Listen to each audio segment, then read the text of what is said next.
नमस्कार, छायाज रेसिपीजमध्ये आज आपण रव्यापासून सगळ्यांचा आवडता आणि खूपच टेस्टी असा नाश्ता बनवतोय।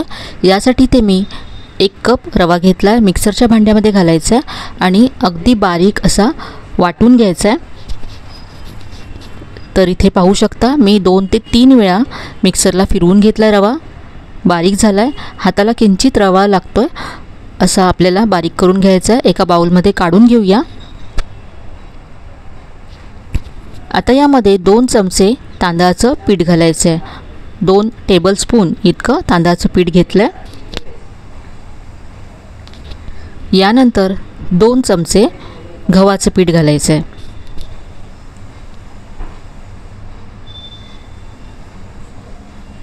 अर्धा चमचा यामध्ये मी पिठी साखर घालते। पिठी साखर नसेल तर जेव्हा आपण रवा बारीक केला त्यावेळेस रव्यासोबतच यामध्ये तुम्ही अर्धा चमचा साखर घाला। चवीप्रमाणे मीठ घातले। यानंतर यामध्ये अर्धा कप दही घालायचे। दह्याच्याच कपामध्ये इथे मी 1 कप पाणी घेतले। हे सगळं 1 कप पाणी आपल्याला यामध्ये घालायचं आहे। सुरुवातीला अर्धा कप पाणी घालूया, मिक्स करूया।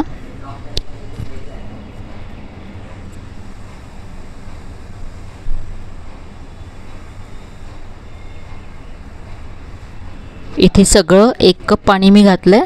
सगळं मिक्स करायचं आहे आणि याच्यातल्या गुठळ्या काढून घ्यायच्यात। स्मूथ असं हे पीठ तयार करून घ्यायचं आहे।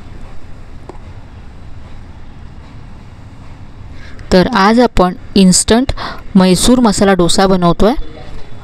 इथे मी 20 घेतलाय। याने आता 3 ते 4 मिनिटं हे फेटून घ्यायचं आहे। यामुळे रवा, दही, आपण जी पिठं घातले ते सगळं छान एकजीव होईल आणि हे पीठ हलकं होईल, ज्यामुळे आपला डोसा सुद्धा छान जाळीदार होईल। हे मी 3 ते 4 मिनिटं फेटून घेतलं। आता हे झाकून 15 ते 20 मिनिटं बाजूला ठेवून द्यायचं आहे। तोपर्यंत आपण मैसूर मसाला डोशाची चटणी तयार करूया। तर इथे मी 5 ते 6 लसणाच्या पाकळ्या घेतल्यात। यानंतर 1 चमचा इथे मी भाजलेली चण्याची डाळ घेतली आहे। भाजलेली चण्याची डाळ नसेल तर तुम्ही कच्ची चण्याची डाळ थोडीशी भाजून तिथे वापरू शकता। यानंतर इथे मी 3 बेडगी लाल मिरच्या 15 मिनिटं असं पाण्यामध्ये भिजत ठेवल्या होत्या। यामुळे सॉफ्ट होतात आणि पटकन बारीक होतात। यामुळे चटणीला रंगसुद्धा छान येईल आणि तिखटपणासुद्धा येईल। यानंतर यामध्ये 1 चमचा धने घालायचे आहेत, अर्धा चमचा जिरं घालायचे। यानंतर थोडीशी चिंच घालायची आंबटपणासाठी, चवीप्रमाणे मीठ घालायचे आणि आता हे वाटून घ्यायचं आहे। वाटताना खूपच कमी पाणी घालायचं आहे, कारण आपल्याला ही चटणी डोश्यावरती पसरवायची आहे, म्हणून घट्ट अशी आपल्याला ही चटणी हवी आहे। तर ही आपली मैसूर मसाला डोशाची स्पेशल अशी चटणी तयार झाली आहे। चटणी तयार आहे। आता आपण बटाट्याचा मसाला तयार करूया। इथे मी गॅसवरती कढई गरम करत ठेवली आहे। यामध्ये 1 मोठा चमचा तेल घालायचं आहे। तेल गरम झालं की अर्धा चमचा मोहरी घातली आहे। मोहरी मस्त तडतडली की यामध्ये अर्धा चमचा जिरं घालायचं आहे। आता यामध्ये अर्धा चमचा चण्याची डाळ घालायची आहे आणि अर्धा चमचा इथे उडदाची डाळ घातली आहे। या दोन्ही डाळी मी कापडाने स्वच्छ पुसून घेतल्यात। डाळींचा रंग किंचित बदलेपर्यंत परतून घ्यायचा आहे। आता यामध्ये कढीपत्ता घालायचा आहे,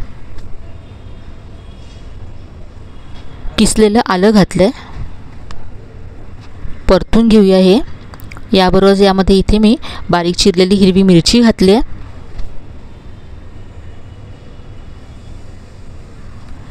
सगळं परतून घेतल्यानंतर यामध्ये मी पाव चमचा हिंग घातला।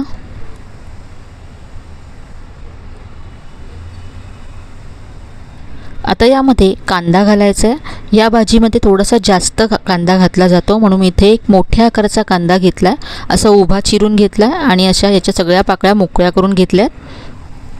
कांदा पटकन सॉफ्ट होण्यासाठी यामध्ये चवीप्रमाणे मीठ घातलं आणि आता कांदा सॉफ्ट होईपर्यंत परतून घ्यायचा आहे। इथे आपल्याला कांदा ब्राऊन करायचा नाही आहे। कांदा इथे सॉफ्ट झाला की यामध्ये पाव चमचा हळद घालायची आहे। हळद घातल्यानंतर मिक्स करूया।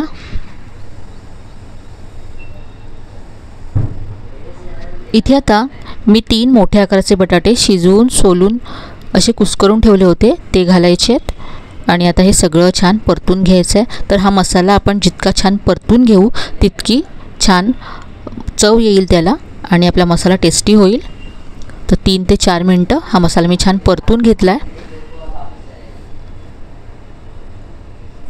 आता हा मसाला थोडासा सैलसर असतो कारण आपल्याला हा डोस्यावरती पसरवायचा आहे, म्हणून याच्यावरती मी 2 चमचे पाणी घातलं।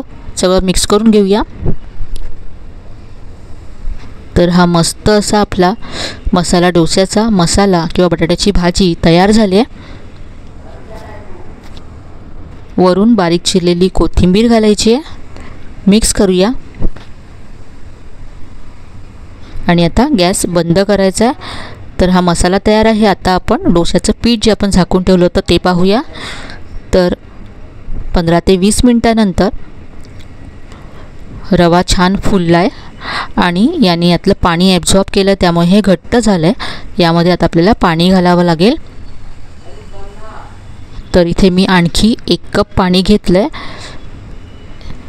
त्यातलं थोडंसं घालते। नेहमीचं जसं डोस्याचं आपलं पीठ असतं त्याप्रमाणे हे करून घ्यायचं आहे। तर आता हे अगदी परफेक्ट आहे डोसा बनवण्यासाठी आणि इथे मला पाव कप पाणी लागलं। तर सुरुवातीला आपण 1 कप पाणी घातलं होतं आणि आता पाव कप पाणी घातलं, म्हणजे आतापर्यंत यामध्ये मला 1.25 कप पाणी लागलं आहे। आता यामध्ये पाव चमचा बेकिंग सोडा घालायचा आहे। आपण आज इन्स्टंट डोसा बनवतो आहे त्यामुळे यामध्ये आपल्याला बेकिंग सोडा घालावा लागेल। बेकिंग सोडा व्यवस्थित असा मिक्स करून घेतला। आता याचे आपण डोसे बनवूया। तर इथे मी गॅसवरती तवा गरम करत ठेवला आहे। तवा अगदी छान असा गरम करून घ्यायचा, नंतर याला तेलाने ग्रीस करून घ्यायचं आहे। तव्याचा वरचा भाग थोडासा थंड करण्यासाठी पाणी शिंपडायचं आहे आणि आता 1 ते 1.5 चमचा पीठ घालायचे सेंटरला आणि हलक्या हाताने असा डोसा पसरवून घ्यायचा आहे। पसरवतानाच तुम्हाला कळत असेल किती मस्त जाळी येते डोस्याला। या रेसिपीने खूप मस्त असा डोसा तयार होतो, अगदी क्रिस्पी होतो। वरच्या बाजूने ड्राय झाल्यानंतर तेल लावायचं आहे। तुम्ही आवडीप्रमाणे बटर किंवा तूपसुद्धा लावू शकता आणि आता डोसा आपण क्रिस्पी होईपर्यंत भाजून घेऊया। तर इथे पहा, तुम्हाला डोस्याचा रंग बदललेला दिसत असेल, ब्राऊन होत आला डोसा। आता यावरती आपण जी चटणी तयार केली ती घालायची आहे, पसरवून घेऊया।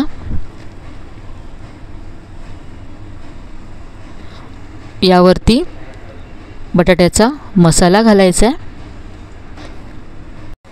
कांदा घातला आहे, यानंतर टोमॅटो घातला, किसलेलं बीट घालायचं आहे, किसलेलं गाजर घातलं, बारीक चिरलेली कोथिंबीर घातली आहे।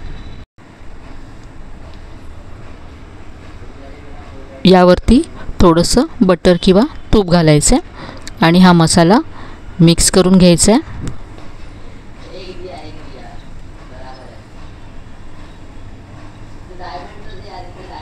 हा मैसूर मसाला डोसा अगदी आपण बाहेर खातो त्यापेक्षाही टेस्टी होतो, त्यामुळे एकदा तरी नक्की घरी करून पहा।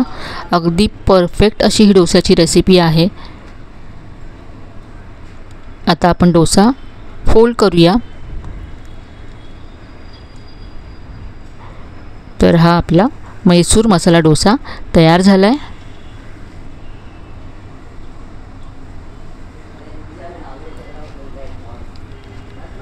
नक्की करून पहा। तर आजची ही रेसिपी तुम्हाला कशी वाटली कमेंटमध्ये कळवायला विसरू नका। रेसिपी आवडली असेल तर व्हिडिओला लाईक करा, शेअर करा। चॅनलला अजून सबस्क्राईब केलं नसेल तर नक्की सबस्क्राईब करा। चला तर मग पुन्हा भेटूया अशाच छान छान आणि नवीन नवीन रेसिपीजसह। तोपर्यंत धन्यवाद।